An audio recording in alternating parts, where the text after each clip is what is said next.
Welcome to the Coaching Edge podcast with your co-hosts, Dr. Steve Jeffs and Erwin de Grave.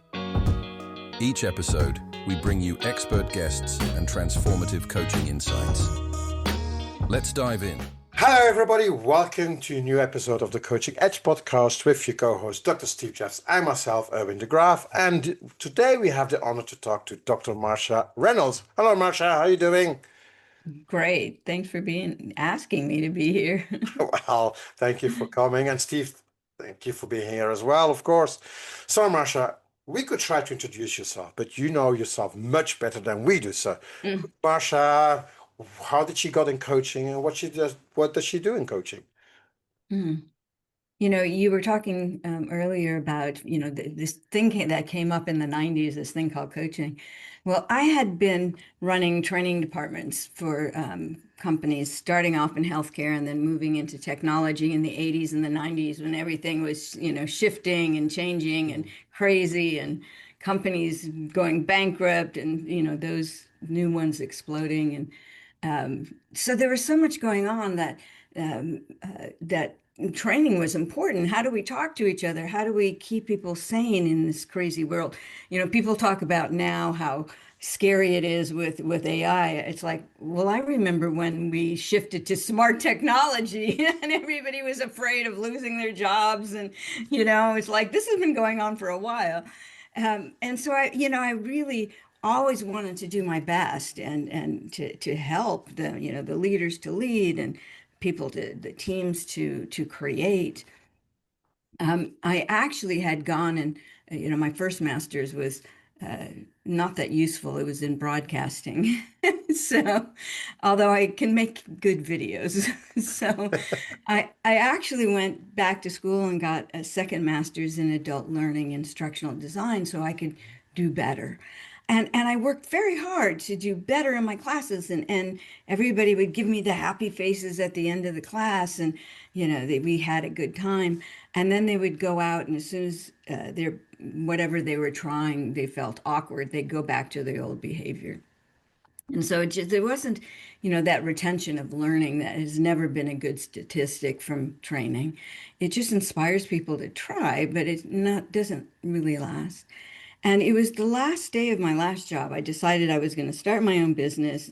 And I thought I was just going to do like leadership training. And somebody sent me this article on this thing called coaching, and I thought, well, I think I do some of this, as we all did. And we did in some way. And so and I'm the type of person that if somebody says this would be a good thing for you and my calendar's clear, I'll go try it. So I went and I watched a coaching demo and I said, there's something else going on here that's different. Yeah, that's changing them. And again, I'm so into like, how does this work and the research around it that, I signed up for a coaching school right away. It was 1995. So it was right when coaching was just starting to come out.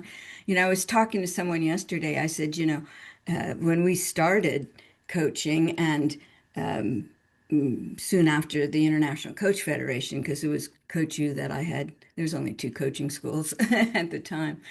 And that's the school that started it. It's like we didn't have competencies. We didn't really know exactly what we were doing, but it was still different, just giving people that safe space to talk. And, as I mentioned before, the power of just dialogue, of open dialogue, where I'm not going to be judged and we can just explore together.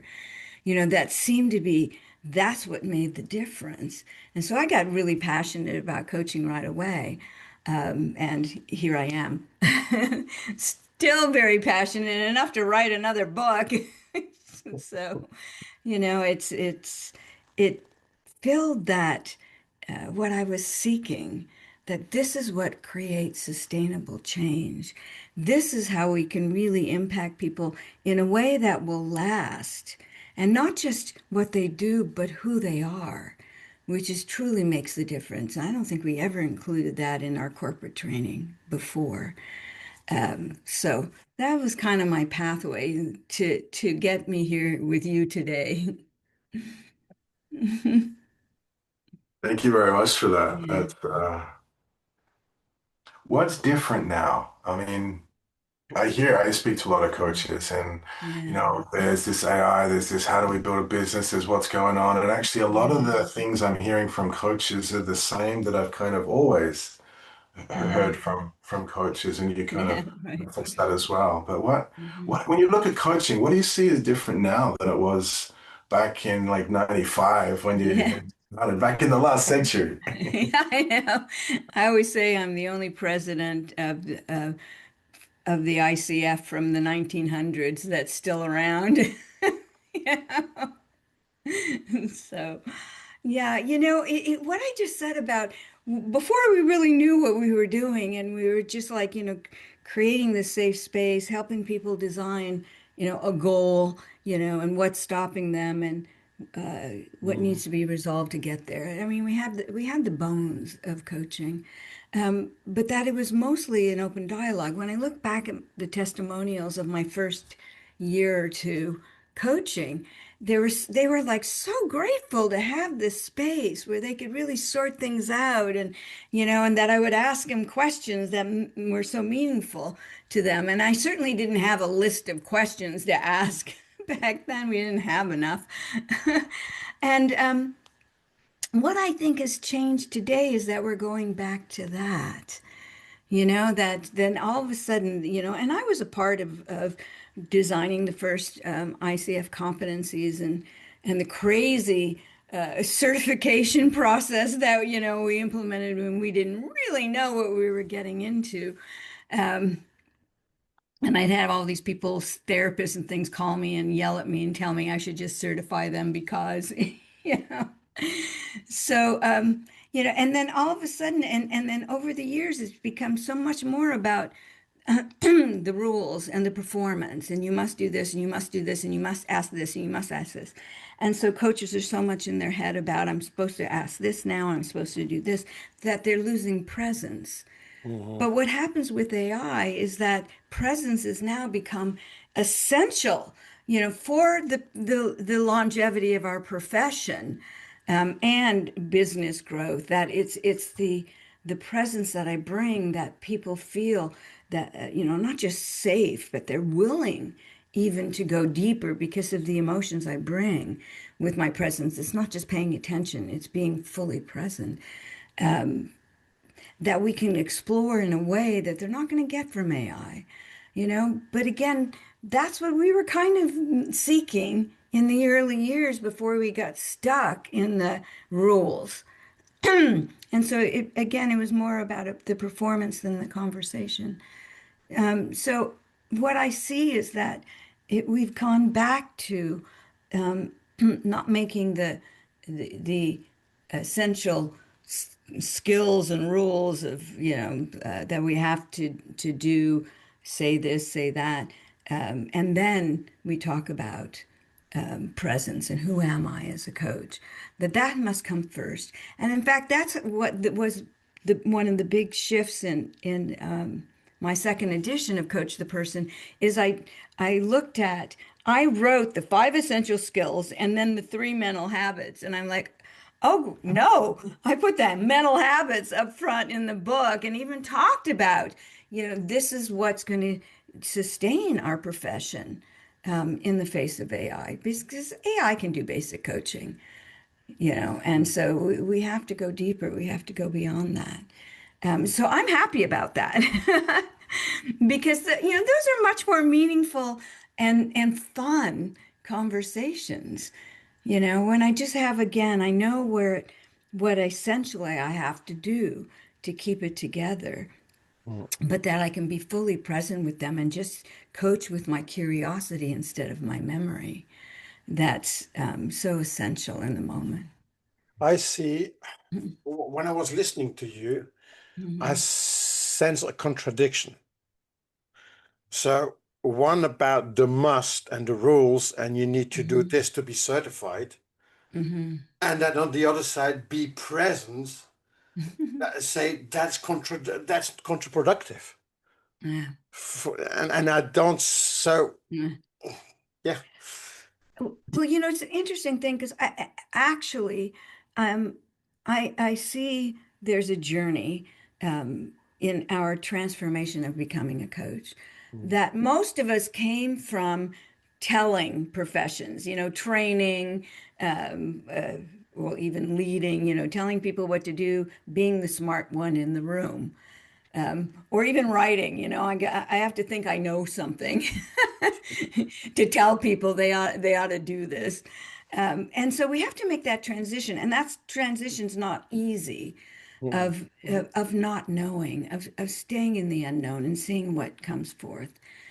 So the coaching competencies is really the crutch that helps us make the transition. So it's important that, Mhm. in initial training of coaches, that they do abide by the competencies, because that's going to help them stop telling people, Mm. or this woman was saying, well, I grew up always being heard, seen as a great list. People said I listen well, and then I'd give them great insights, and she's wondering why she's struggling as a coach. I said, because you identify as the person who gives great insights. Great that you're a listener, but they're supposed to have the insights, Mm. and so she's missing that transition into coaching.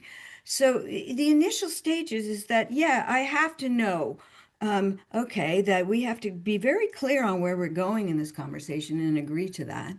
And then I need to ask you what's getting in the way, what needs to be addressed or resolved, and then we work through that. And when you have awareness, that we clarify that, and then you have to commit to some goals. Okay, you have to learn that, Mhm. but then you have to embed it and trust it and let it go.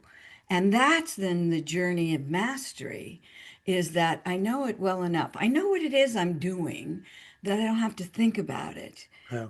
and that we will get there because I will hold that structure. And I'm pretty, as one coach said to me, that, you're relentless. I'm relentless that we're going to stay on this path to what it is you wanted, unless you choose to another path. I will keep you there. I will make sure that we move forward. So it's not just going all over the place. Mm. Um, but I'm not thinking, I'm taking in what you're giving me and then just offering it back for you to consider without my judgment, without thinking about it, and certainly not thinking about, well, I've been there too. And to let that go, to assume I don't know what your experience is. So there is it is a process. Transformation is a process. We change things every day, but transformation takes time. So that's why coaches must stay on their learning journey, Mhm. to so they can get to that point of, I learn it and then I forget it, and trust that I know well enough that I'm just going to be with you. You know, I'll hold the space, I'll hold where we're going, but then my presence becomes more important. Exactly. And so, yeah, so it is a contradiction in a sense, but not. Yeah. Mm. Yeah. I Interesting. really love that. To learn it and then forget it does not mean to lose it. Yeah. No, It's it's like, in the bones. It's in your bones. that the self-trust that you're speaking to, that Mhm. willingness to step into the unknown, to have a clear structure, but Yes. it's not about the structure, but the Yeah. structure is about, as you said that phrase before, it really struck me. What was it? To coach from curiosity, not from memory. Yeah. That feels like an opportunity to co-create rather than just connect. Absolutely. And that's what we're doing. But there's in order to co-create though, um, so the other part of me, what I bring forward as a coach is, yes, I know that there's going to be a structure in order to get somewhere at the end. But I use my emotions to what we call co-regulate your emotional state. Then the co-creation, it's actually in the field between us, that there is this magical co-creation. So it's not just a cognitive process. Sometimes we're surprised of what comes forth. So I'm still, regardless of how present I am and not thinking, I'm still the dominant person in the conversation. The brain, their brain, still sees me as the coach. Okay, so if I'm the dominant person in the conversation, then whatever it is that I'm feeling is going to impact you. So either you will take on my emotional state, or if I'm anxious, if I'm afraid, if I'm not sure, you may rebel against my emotional state. Then you get defensive and you shut down. So I have to go in with curiosity, with care, opening my nervous system with courage and maintain that emotional state throughout the coaching. What that does is you then, when you feel that and you start to feel, okay, this is comfortable, then what happens is, it actually decreases any anxiety that you might have. And it starts to open up the brain with the neurotransmitters and the hormones that these emotions then stimulate. So you want to be with me, we bond, which is oxytocin, and then the dopamine, the serotonin start to open up your brain. So you allow more blood flow to the brain, there's more possibilities of creativity, and you're actually willing to go deeper with me, even when it feels uncomfortable. When I ask you a tough question, you're okay. You're okay. It's like it may be uncomfortable. You may not feel okay in that moment, but you stay there with me. So I actually hold you with my emotions as we go through this journey together. And that's what actually stimulates the co-creative process. So that presence I bring, that emotional state, is the critical piece for there to be creative insights, breakthroughs, and what magic can occur in this conversation. Yeah. And that's what AI can't do. That what you're saying is that, yeah, of course, but that everything to be able to have that emotional presence is Yeah. that what we always talk about in coaching is to create that trust, because Mhm. otherwise they will not be Yes. able to connect with your emotions, because they're gonna, well, if I Yeah. don't have that trust, I need, and Right. that's what the coach needs to bring, that when you Absolutely. start with someone, that trust, so that Hmm. they can open, but that allows you to bring or dive your vibration to a certain level that is going to bring the client to even have more and bigger Right. insights, not only in the brain, but also physical and emotional. Correct? Absolutely. And it does, I mean, if you really get into, I mean, since emotions put out energy, and it's measurable energy, and we know that. And so what we're actually doing is we're having this energetic exchange, and you can't see me doing this, but it really is between us. Mm. A good friend and colleague of mine, Alan Briskin, who I read his book in the early 1990s. He wrote a book called The Stirring of the Soul in the Workplace. And it changed me and my mind of what it is that we're doing, with the human beings we're working with. His latest book is called Space is Not Empty. And I just loved that title is so enlightening. So talking about what's going on even between us, in the space between us, with this energetic exchange. And we consciously must choose that. So I cannot be in my memory about, so what's the question I'm supposed to ask here? Because the moment I go here, I'm breaking the connection. And so I mean, I can maybe do it for just a second. So of course, something will come in my head. But the quicker I can release it and come back to that emotional state that I'm trying to maintain with us, the better I am at coaching. It's the power of silence sometimes that they say. You Ah, say something and you just keep that silence, but you still have that presence of that energetic and because there's emotional. stuff going on in the Yes, silence. exactly. Yeah, Exactly. it's not dead air. Exactly. Yeah, Yeah, as you said, the space is not empty. yeah. That's really rich. I'm reflecting on what you said and picturing some of my interactions with AI and the frustration that I find when it duplicates empathy. It's like, you got no idea. What are you telling me what I'm feeling for? Like, there's all sorts of That's a great topics that, question. yeah, it's like, what do you mean? Like, what's going on? And I can see it's trying, but in many ways, I can also see the connection to you. Like, it's doing the right stuff, but it's missing everything that's important. Yeah. What's not seen? Yeah, Yeah. but I mean, it's felt, is noted. it's just a verbal exchange. Yeah. Yeah. And if we try to say that it's feeling, we're just making it up. Yeah. It's a really great point you said. You're like, it's a verbal exchange. And I know in the workplace, there's a lot of leaders that think that the verbal exchange is everything. They're Yeah. very logical, they're very rational, they kind of position like if we've said it this way, heck, an email is enough communication because it's the transfer of the words. That should suffice. Of course, we know that that's not true. And we're seeing a lot of leaders that are looking at coaching, building coaching competence to be able to Mhm. do exactly what we're talking to, which is to connect beyond the words, to Yeah. create that it's not just a co-creative, but a that supported generative, to use, I guess, Otto Scharmer's word, that generative environment from Right. which things can grow, Yeah. that climate. Mhm. Interesting. Interesting. Well, I wish I had a question for that.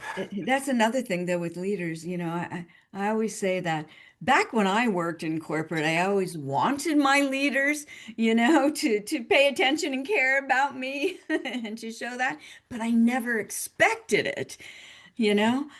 Now they expect it. When you look at the generations coming into the workplace, they want you to pay attention to them, to care about them and their future.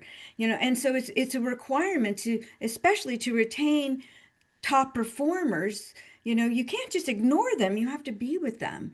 And so there's this shift. And so a lot of the desire of leaders to learn some coaching, it's because it's demanded of them to listen more to, like I can remember in the early days, there was a formula. They love formulas, listen and respond with empathy. And that's what I was teaching. Listen and respond with empathy, but nobody knew what that really meant. You know, now it's really understood that if I do not spend that time with people, connect with them, and really listen, that I will lose my best people. So bringing that in. And so, what is when we say a coaching approach that leaders must use? It is that being curious, how do you see this situation and not assuming that you think you know how they see it and immediately assuming, okay, this is their challenge, this is their problem, this is what they're doing. But it's trying to understand, how do you see this challenge? What is it that's making it difficult for you? That's even making it a challenge. What is it that you think you need to fix, to resolve, in order to get over it being a challenge? To ask those questions up front, before you assume. Just listen and be curious. To take their words, to summarize back to them. So what you're telling me is this, so they feel heard. And in that moment they feel valued. And that's the thing, heard and valued, heard and valued. That's what it is we must give as a leader in the workplace. So you don't have to go be a certified coach, but just to use that curiosity, that care, and spend just 5 minutes just before you jump in and give them your idea. Just listen to them and be with them. How essential that is these days. I think also it's a balance that you need to have as a leader.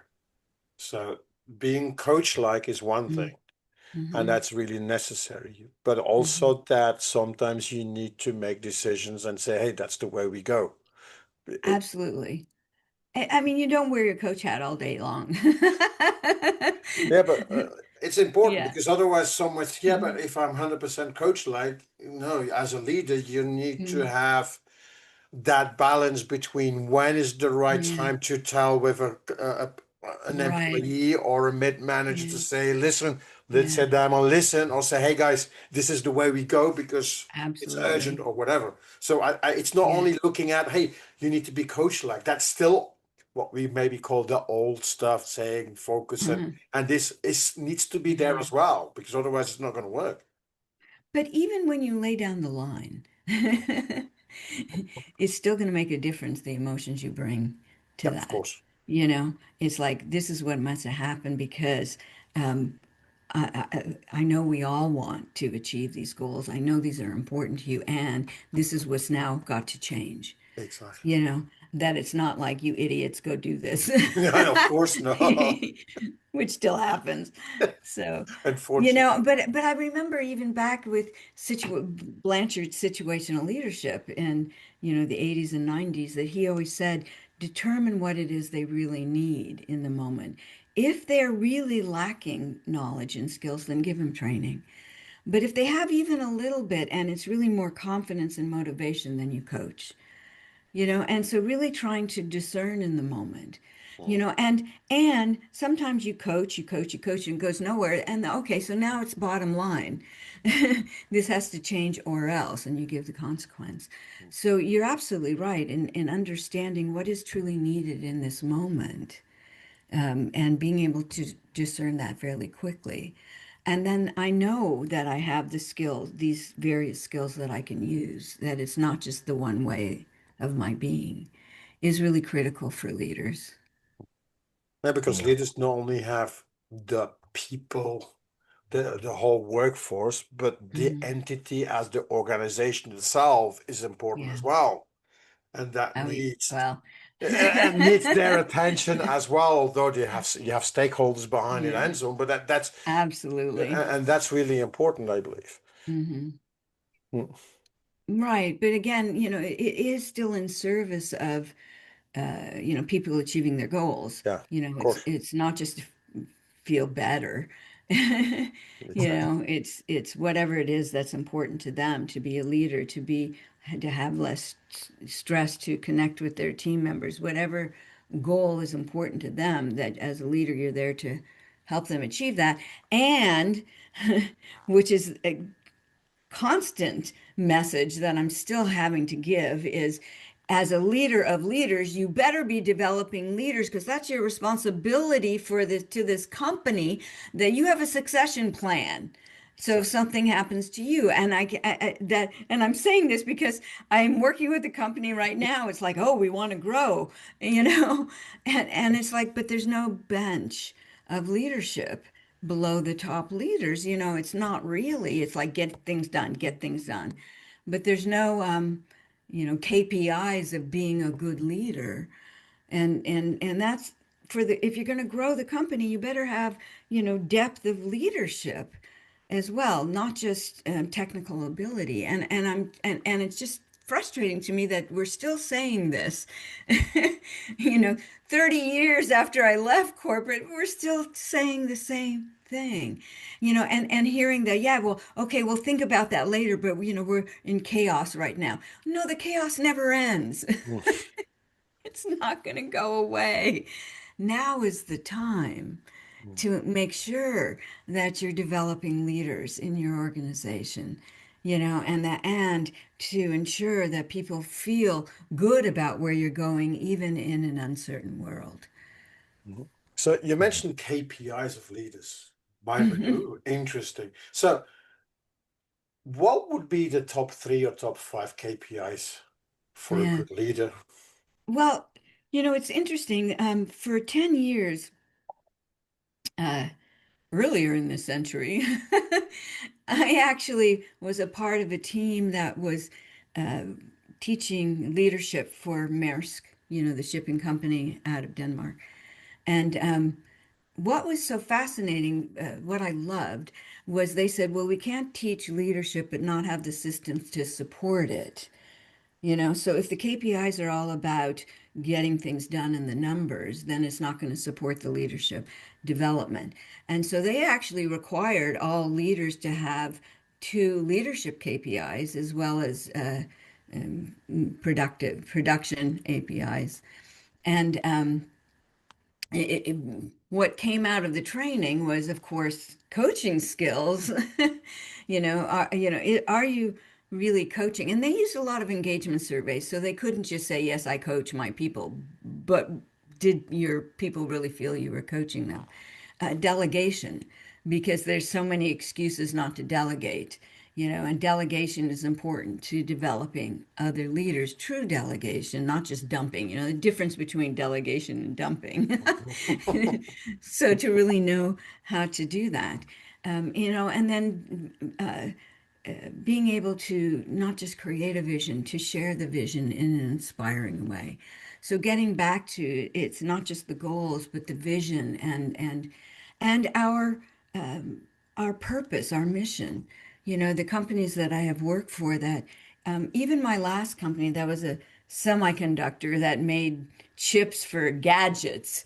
It's like, but they still, all around the company, they had glass cases of the gadgets that our product went into, so people could see we were making lives easier with rice cookers and more fun with tennis shoes that lit up. So they still had a sense of, I'm doing something important. So being able to communicate vision and purpose, mission, are important skills. And these are important things for leaders to do, but they also have to have the values that match these, that they're not just doing them to check off the list, but that I care about people, that it's so important to develop people, so whatever those skills are, to develop people, to motivate them by purpose. Daniel Pink's work around people really want autonomy, mastery, and purpose. That's what leaders need to instill. So what are the skills that do that? Autonomy and mastery, coaching comes into play, and purpose is that vision, and being able to communicate purpose and vision and purpose, and to bring that into even performance conversations. So we have to blend those into developing or getting the performance numbers and productivity. And we go in and out of that, in terms of, it's important, and the companies take it on, and then all of a sudden a new CEO comes in and it all goes out the window. you know, until you get the next one. I did this global leadership training for a German company, and the meeting was in China in December, trying to bring in the Chinese leaders. They create computer components, but the new CEO that had come in about 8 months before, he said, I really want them to start listening and being nice to people. He said, because they said, oh, somebody said that. And then somebody else came in and said, that no, we have to beat the competition, and made that the most important thing. And he was trying to bring that back in.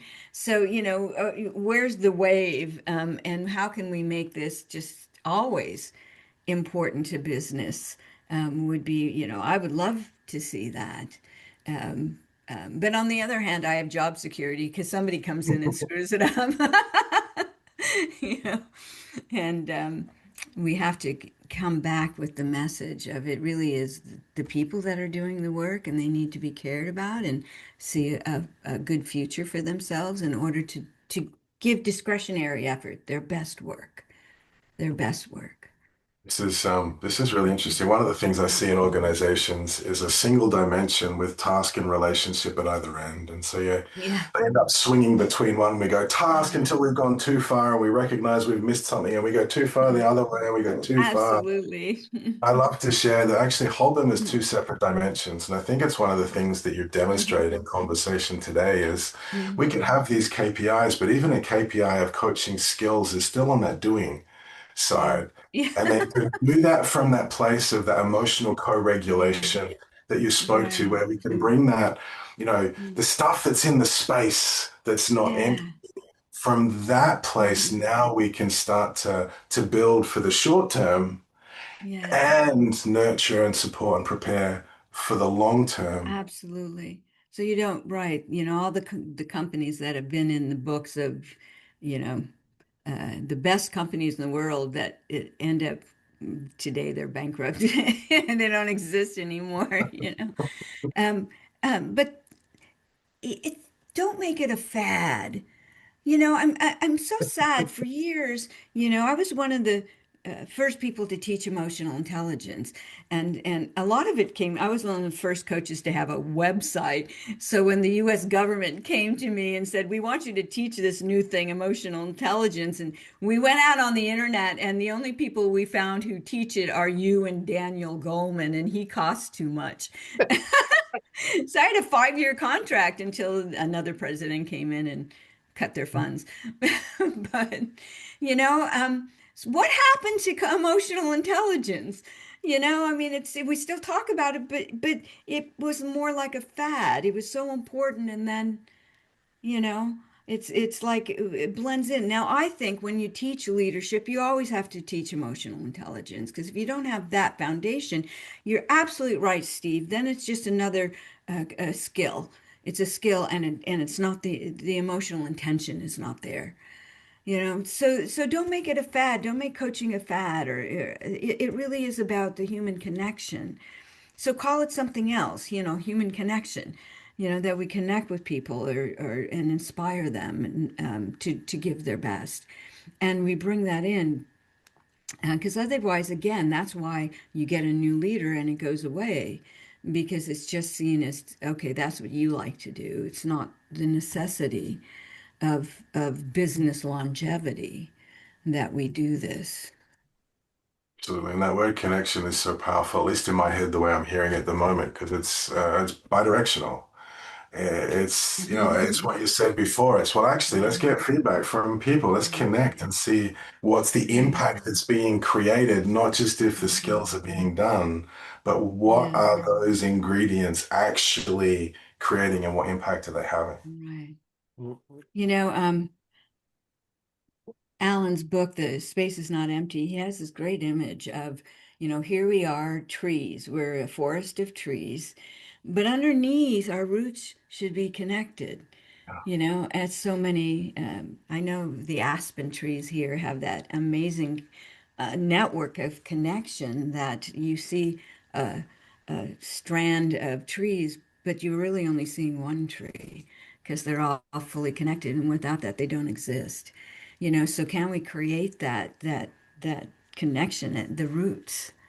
That we're fully connected, and that's how we exist together, and we move forward together on this, and that requires that unseen connection mm. that we create with each other, that we know that we're all connected, we're all moving forward together, we have the same purpose, and we can have conflicts, and that's okay, because that is what creates new thought. Mm. I see there's a lot in sport teams.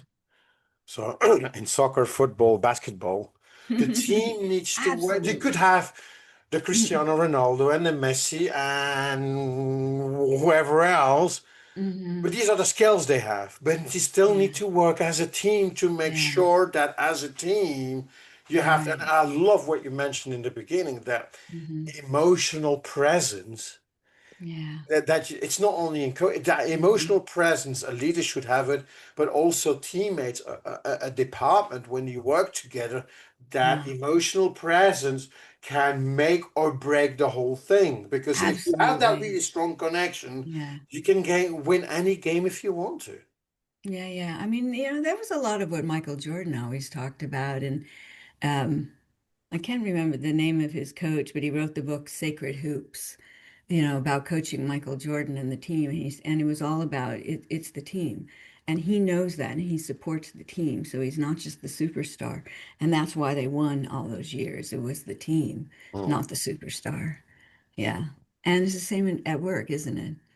Yeah. At work, at home, even if you with Right. parents, with kids, it's the same at the end. Yeah.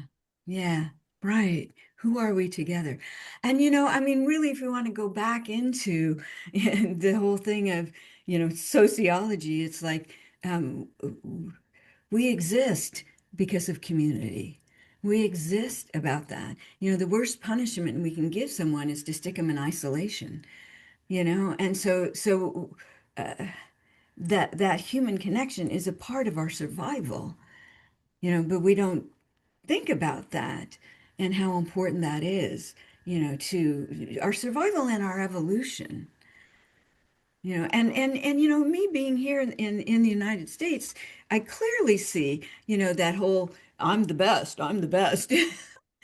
And how that is so difficult. I do far more work outside of the US, than working with companies here, because there's still that some of them that, well, it's not that important. We have to do the numbers, or they're so arrogant that they don't need to do it, and I'm sad, always been sad. I've been saying this for 30 years now.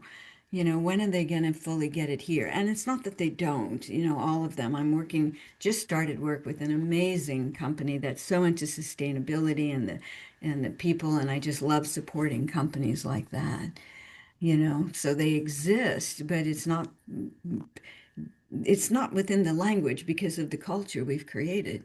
And then I go to other cultures. I've been working in China for 16 years. I go twice a year, and I'm always amazed about the mindset of community, the communal nature of the coaches in the room and how they support each other. And I don't know who's what status, who's the doctor and who's, the mother that stays home. I don't know. They support each other so well. There's no that positioning. I'm the one, the smart one in the room. You get a little bit of that, but it's more with me, the teacher, than it is with each other, and so it's so eye-opening to me, that nature, and again, it's not all, because sometimes in some religions they really promote community, and that's how we stay together. I'm Jewish, and that's always been, I think that's how we've survived. There's so many people that wanted to kill us, but we're still here, you know, about, yeah, that community and how we support each other. We have to bring, companies should need to be communities. Mm. My community, we should talk about my Yeah, I community, like not my that. company. I like that. Mm. Yeah. There's something important about that.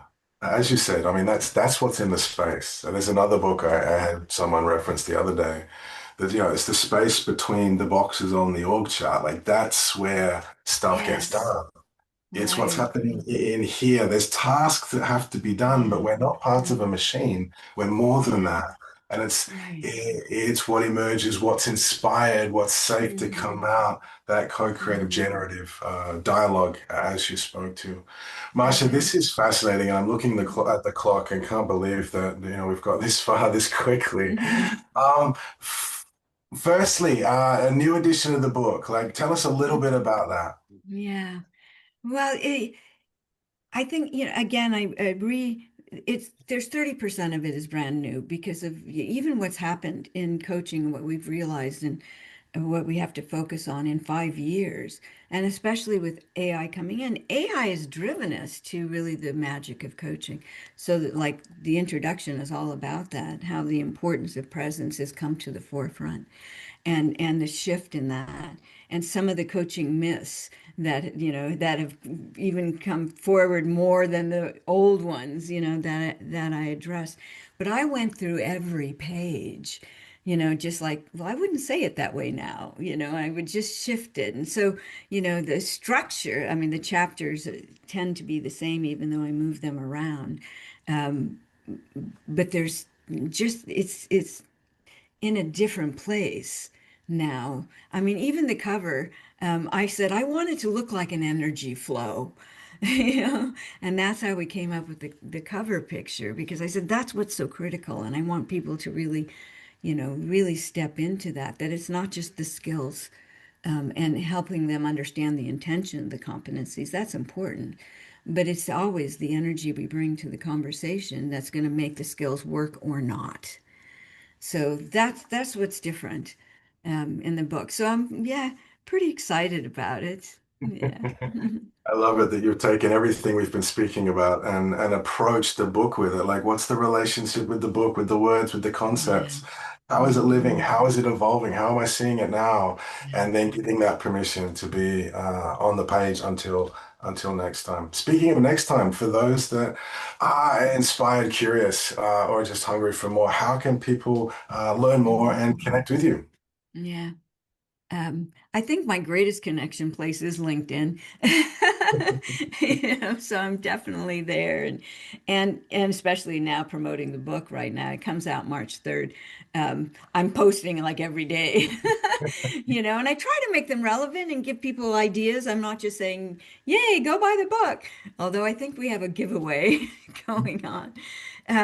But my website is outsmartyourbrain.com.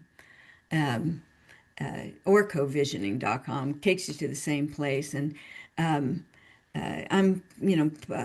posting things there and articles, and I'll have a resource page up in a couple of weeks. But even if you go and you look at the new book and read about what's in there, download the first chapter.